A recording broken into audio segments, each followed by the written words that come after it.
NANI?!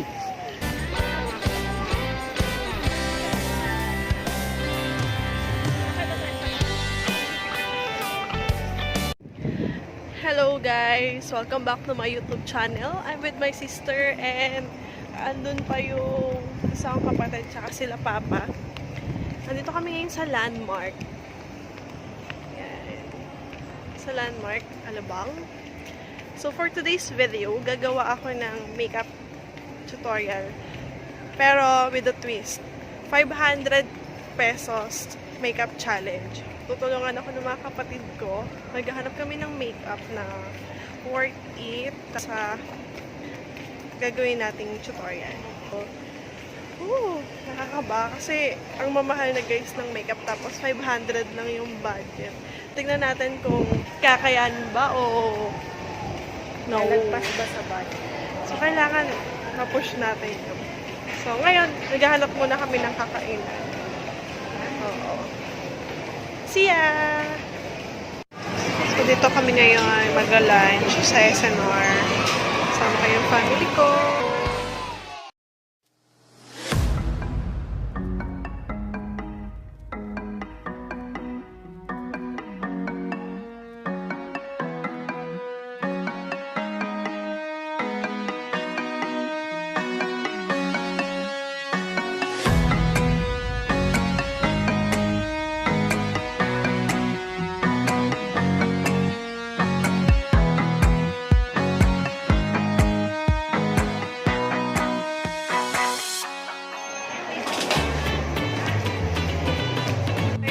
Naka-sale ang LA.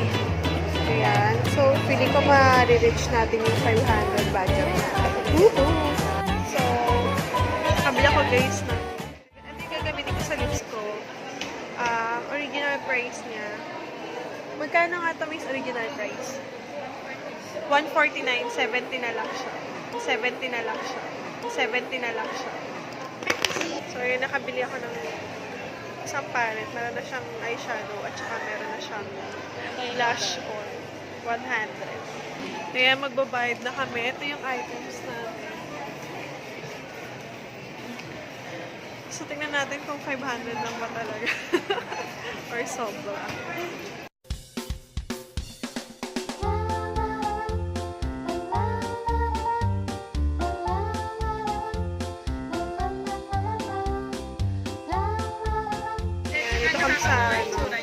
Ito po, mas maganda ang laki. Hello!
Nakasakay kami sa flower.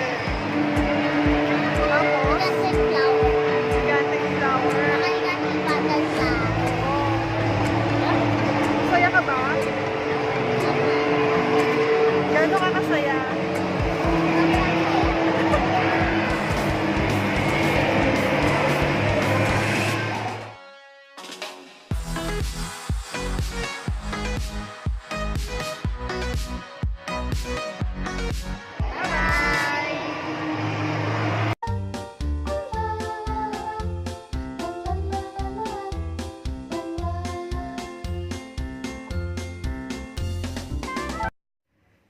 So, ito na nga.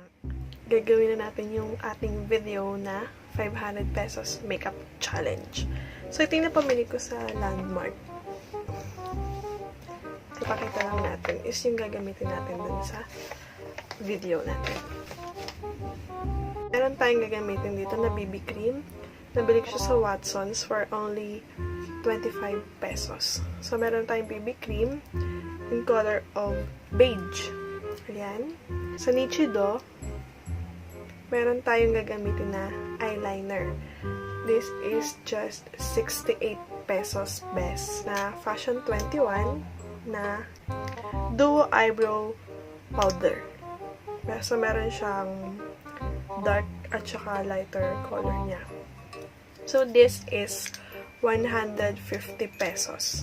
Ito yung gagamitin yung lipstick, guys. Naka-sale siya nung binili ko. Ang original price niya is 149 pesos. Pero nabili ko lang siya ng 70 pesos.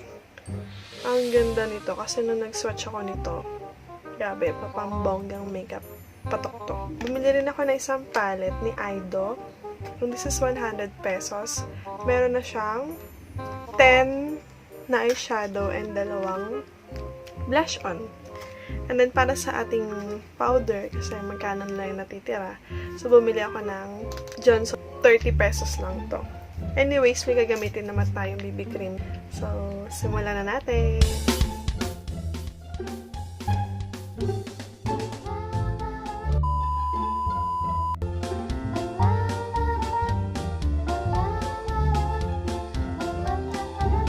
Start by using the BB Holic Everyday BB Cream in shade of beige. Oops, it's not my shade, but anyways, we're going to use it. It's alright. So, let's apply it on our skin evenly. And fairness, ang bango niya. Apply lang natin siya. Ayan. Then, i-blend natin siya. Lagyan din natin syempre yung leeg para pantay.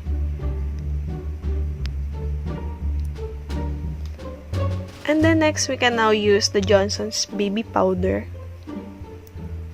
Proceed na agad tayo dito kasi wala tayong gagamitin na foundation, guys. Hindi ako nakabili kasi hindi na kaya ng budget. Yan, laging isasama yung leeg para pantay.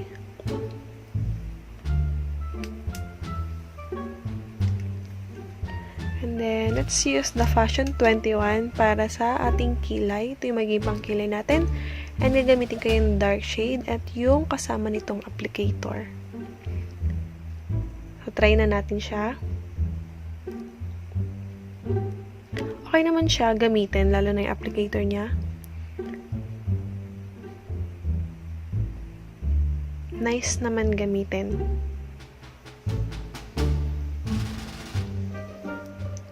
So, para sa 150 pesos, okay na siya. By the way, guys, binasa ko nga pala tong brush.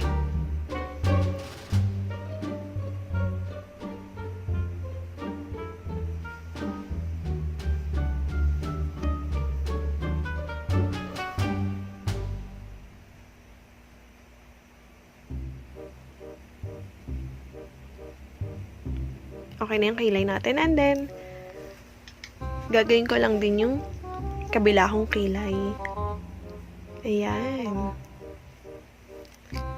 Next is, gamitin na natin yung Aido palette na nabili natin. For 100 pesos, meron siyang 10 eyeshadows. So, walang name yung eyeshadows. So, gamit tayo, maglagay tayo ng base na color. And then, lagay natin siya sa ating crease. So, powdery siya. Maglalagay lang ako ng powder sa ilalim ng eyes ko. Kasi yung eyeshadow, powdery siya. So, maraming fallouts to after. Ayaw naman natin ng ganon. Yan, nag-bake na rin yung lola mo. Mas okay na yan kasi nasa-set siya eh. Ayun, nakita niyo yung powder na yan. So, tuloy na natin yung paglalagay ng eyeshadow. Next, isalagay ko yung dark pink na color. Lagay lang natin siya dyan. Tapos, blend lang natin ng bongga. Hindi siya ganun ka-pigmented. Anyways, huwag tayo masyado mag-expect, guys. Kasi 100 pesos to eh.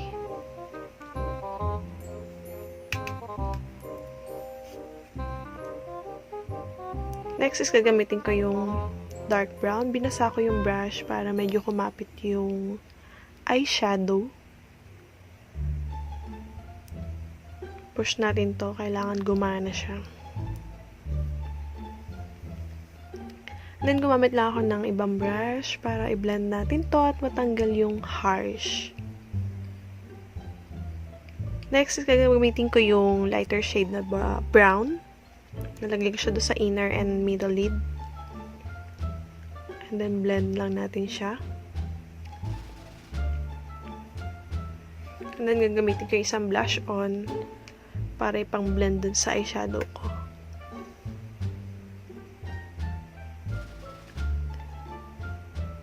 Next is gagamitin natin yung Nichido na eyeliner. Manipis lang yung gagawin natin, guys. And then, hindi ko na siya masyadong iwi-wing. Simple lang.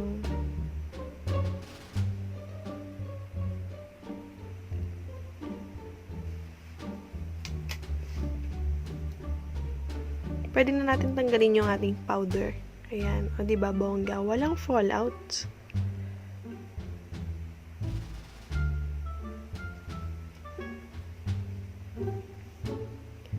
So, maglalagay lang ako ng false lashes. Ayan. Yung ginamit kong false lashes is yung made in Taiwan, yung maramihan. So, magkano ko lang siya nabili? Parang around 60 to 75. 10 pairs na siya. So, kumuha lang ako ng isa doon. And now, magbablush na tayo. Still, we're going to use the palette. So, gawin natin yung mga blush on, pang contour at pang blush. So, mag-contour muna tayo. Ewan ko ba kung may kumakapit. Pero, tuloy lang natin. Contour pa more.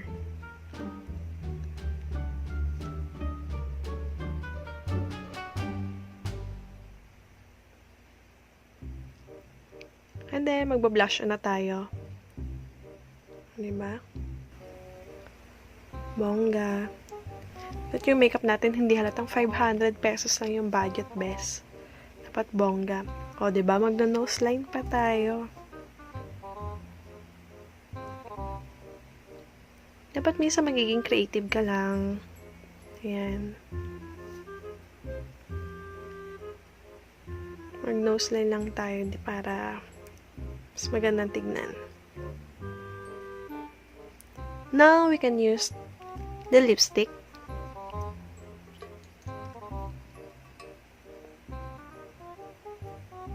Ito yung swatch niya. Okay yung color niya. Pang malakasan na. So, bongga.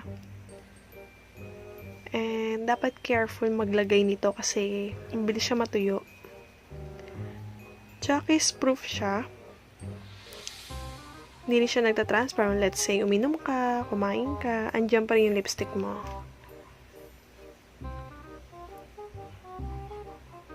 Tsaka pag tatanggalin mo siya, guys, rubbery siya.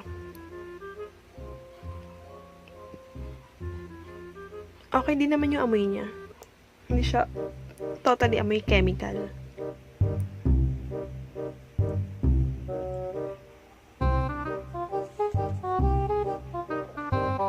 Ayan. Okay na. So, ayos lang natin yung hair and then final look na tayo.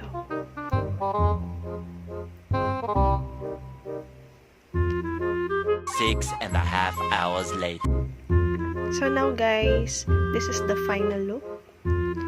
The 500 pesos makeup challenge makeup look. O diba? Hindi naman halatang 500 pesos lang yung nagamit natin ng pera para ma-achieve yung gantong look. O diba? Bongga.